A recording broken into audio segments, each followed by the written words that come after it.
Chapter 20. Psychic Power. From now on, I will have you practice using your own abilities, he added. Practice what? I asked. Practicing mindfulness and concentration. From now on, you must use your full potential, which is to determine for yourself what it will be like. I will gradually release this protective barrier so that you can experiment on your own. Wait a moment, please. Can you give me a moment to prepare myself? I quickly protested. Of course. You must always remember that you are currently traveling with your mind. Therefore, what you see and what you feel, even though it may be real, cannot harm you. But if you ever lose this mindful awareness and mistakenly think that you are your real self, that you are truly in the state you see and feel, if it is hot enough to melt, your mind will immediately transmit that melting heat to your physical body. He reiterated the principle. Yes, understood. I replied, focusing my mind as he instructed. Ready? He asked after seeing my excitement. Yes, I replied. He began to move his left hand, drawing it from my right side up over my head and back down to my left side, touching my toes the opposite direction from when he created the protective barrier. As soon as this process was complete, my body was tossed around like a thin cloth caught in a sudden gust of wind. Only one of my hands still held firmly onto Photius. My current sensation was that, in addition to being violently buffeted, I felt as if heavy masses were pressing down and colliding with my body, as if I were being crushed by a giant rolling stone. Sir, what's happening? I shouted, still gripping his hand tightly.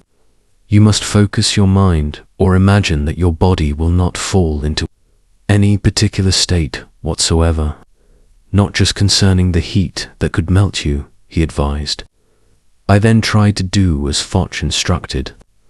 The moment I consciously thought that, my body returned to standing still in its normal state, as if nothing had happened. Oh, that's a relief. Was there some kind of error? I asked, feeling relieved after getting through that situation. Because this is the junction between the molten lava mass and the Earth's crust, where it is flowing fiercely from left to right. There is an immense amount of friction around you here. This is because the Earth's crust moves slower than the violently flowing lava current. The principle of mindfulness here is not just about focusing on one thing at a time.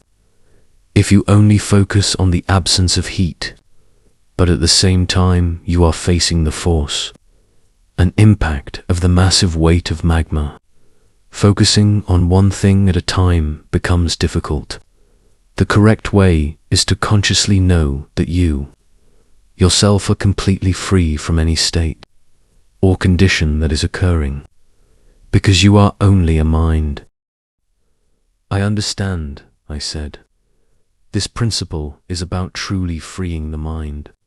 You must practice this before you die, because this is the difference between someone who is still stuck in the situation before them and someone who can be mentally free or possess mind power while facing various situations.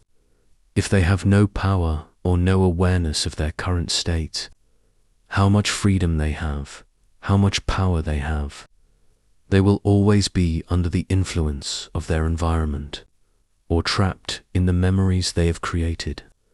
Their inability to escape the cycle of birth and death is not because the Earth's magnetic field is holding them back, but rather because of their own thoughts, beliefs, and experiences stored in their subconscious mind that create that state. And the experience itself has a cyclical process. And this type of energy code will lead their mind to have new experiences again. If they have had both good and bad experiences, those experiences will cycle back, or in other words, they are sinking into the stories they themselves have created. even though they could be free right then if they knew the meaning of mindfulness. This is a power that everyone possesses. But the problem is, they don't believe they have it, and don't even know they do. He continued, "Mind power?" I asked, still not quite understanding. In the beginning, when I created the image of a thin film as a protective barrier around both of us, I didn't actually create it. I merely pretended to create it so that you would believe I had. Therefore, when I said that you already have power but you don't believe you do, it becomes necessary to make you believe through certain methods. If at that time I had simply told you that you could create a protective barrier yourself, you might not have believed you could, and therefore you wouldn't have been able to, he explained. Is that really how it is? I teased. Some people on your world who know this secret understand that most people do not have the ability to generate mind power on their own.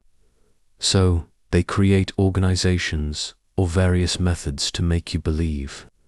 A form of mental suggestion through the creation of symbols or the performance of certain actions. For example, you must see this type of appearance or attire. You must be in this type of place. You must have these objects or ceremonial equipment. You must recite these phrases, and so on. The objectives of those who create these methods vary. Some say it is to help people, to help sentient beings escape suffering, to escape illness, to escape bad fortune, or to escape the burdens they are facing. But no matter what the reason for doing so, whether it's to be a healer, a savior of beings, a virtuous saint, or whatever which, on the surface, appears good and worthy of praise for the general public, for me, this is incorrect, and I consider those who do such things to have committed a wrong against the universe and against God, because they have caused people to lose their own power. They have made people dependent on the power of others forever, unable to be independent and have potential from within themselves. It's like tying those people hand and foot and taking them on a boat, even though they may be seen as good, seen as compassionate, helping to lead them away from danger, guiding them to the light. All the crew members have no power within themselves. This is a tremendous mistake, he explained. Wow, this is a big issue. Are you saying that monks or virtuous individuals in religious organizations who counsel and teach people to escape suffering, or those who perform various rituals, are the ones destroying people's power? I protested. Try to analyze it yourself from the methods and the results, as long as they do not teach about inner power. This matter is delicate and requires good understanding. I look at the forms or methods they use to make people believe through external images, through established rules and regulations that dictates how to treat these individuals. When you see this type of uniform or this type of place, such as requiring respect and reverence, especially bowing down to them in a submissive manner, think about it carefully. At the moment you bow down to them, whether it's because you see their goodness, or simply because that person is in a uniform, the instant you bow, it's as if you have given the sacredness within you to them. You have abandoned your own potential, your true power, which is a regrettable loss. In fact, those who understand the ultimate truth, or the truth that we all have a spiritual origin from the same source, have the same spiritual parents, and that we all have equal honor and dignity, would never allow anyone to bow down to them, because that would be them violating this truth of the universe. They would be causing others to lose their own power, and it also shows a lack of depth in their knowledge. especially the delusion of thinking they are important or self-importance. This type of delusion is considered the greatest obstacle to entering a state of egolessness or selflessness, because only humans who are selfless or who do not give importance to their ego have the right to enter the state of accessing universal knowledge or wisdom, he explained.